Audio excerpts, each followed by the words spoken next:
कई समस्याएं जिनका इंसान सामना कर रहे हैं वो सिर्फ इसलिए हैं कि हमने वो जागरूकता खो दी है कि कई शक्तियों के साथ तालमेल में कैसे रहा जाए।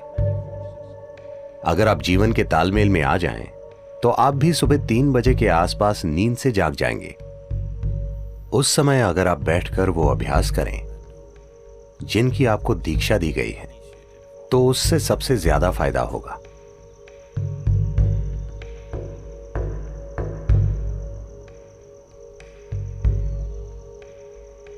जिस तरह से धरती घूम रही है और जो भी हो रहा है, उस वजह से एक बहुत बुनियादी बदलाव आता है सुबह 3:20 से सुबह 3:40 के बीच। इसे ब्रह्म मुहूर्त कहते हैं। ऐसा बस 33 डिग्री लैटिट्यूड तक ही होता है। आपका सिस्टम, मनुष्य का सिस्टम एक विशेष तरीके से व्यवहार करता है। यह एक संभावना है। तो एक जागरूकता रही है इस संभावना का इस्तेमाल करने की। आपका जीवन उन कई चीजों का परिणाम है जिन्हें हम ब्रह्मांड कहते हैं या जिन्हें हम अस्तित्व कहते हैं। तो हम इस जबरदस्त घटना का परिणाम हैं जिसे हम सृष्टि कहते हैं। हम अपने आप में एक अलग जीवन नहीं हैं। तो जब आप तालमेल में होंगे तो कुछ चीजें होंगी। हमारे अमेरिका के टेनेसी में स्थित आश्रम में ऐसे झिंगूर पाए जाते हैं जो 17 सालों में सिर्फ एक बार जागते हैं। क्या आपने ऐसा कुछ देखा है? वो समझ जाते हैं कि 17 साल हो गए और वो जाग जाते हैं। फिर वो बच्चे पैदा करते हैं और सो जाते हैं। वो समझ जाते हैं कि 17 साल हो गए, वो भी बिना किसी अलार्म बेल के। तो ये कैसे होता है? मैं कह रहा हूं कि वो प्रकृति के साथ तालमेल में है। हमने प्रकृति के साथ तालमेल खो दिया है और हमें लगता है कि यही हमारी प्रकृति है। नहीं, कई सारी बीमारियां और समस्याएं जिनका मनुष्य अनुभव कर रहे हैं वो बस इसलिए हैं क्योंकि हमने वो जागरूकता खो दी है कि उन कई सारी शक्तियों के साथ तालमेल में कैसे रहा जाए जो हमें वो बनाती हैं जो हम हैं। तो योग वो तालमेल लाने के लिए है ताकि आप जीवन के साथ लय में हो। अगर आप जीवन के साथ लय में होंगे तो आप भी सुबह 3 बजे के थोड़ा बाद जागेंगे। अगर आप जागरूक हैं तो अचानक आपके अंदर जीवंतता की एक किरण जागेगी, और अगर आप गहरी नींद में भी हों तो भी जाग जाएंगे। आपके साथ ये होना चाहिए। इसका मतलब है आप उसके साथ तालमेल में हैं, आप जीवन के तालमेल में हैं। तो मुझे क्या करना चाहिए? क्या मुझे ध्यान करना चाहिए या क्रिया?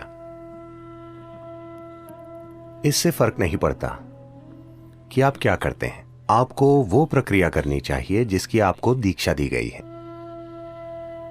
क्योंकि दीक्षा का मतलब है आपको कोई अभ्यास बस सिखाया ही नहीं गया है, आपके सिस्टम में उसे उतार दिया गया है, उसे आपके सिस्टम में बिठा दिया गया है। तो वो जो भी हो, अगर आप में एक जीवित बीज है और आप ब्रह्म मुहूर्त पर जागें और वो अभ्यास करें, तो इससे सबसे ज्यादा फायदा होता है, क्योंकि तब धरती के बर्ताव का आपके सिस्टम पर वैसा ही असर होता है। अगर आप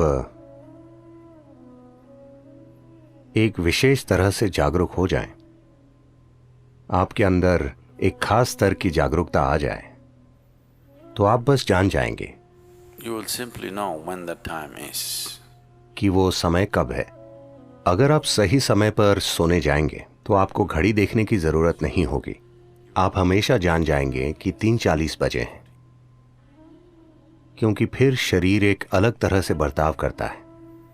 उस समय अगर आप बैठकर वो प्रक्रिया करें जिसकी आपको दीक्षा मिली है, वो नहीं जो आपने किताबों से पढ़ी है, तो सबसे ज्यादा फायदा होगा।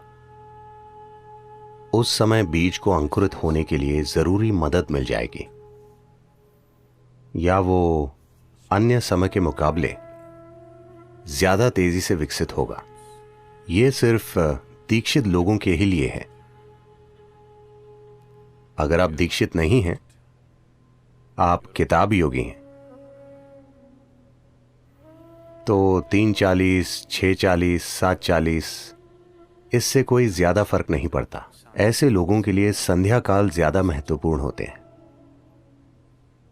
संध्या मतलब सूरज के उगने से 20 मिनट पहले से 20 मिनट बाद तक, या सूरज डूबने से 20 मिनट पहले से 20 मिनट बाद तक।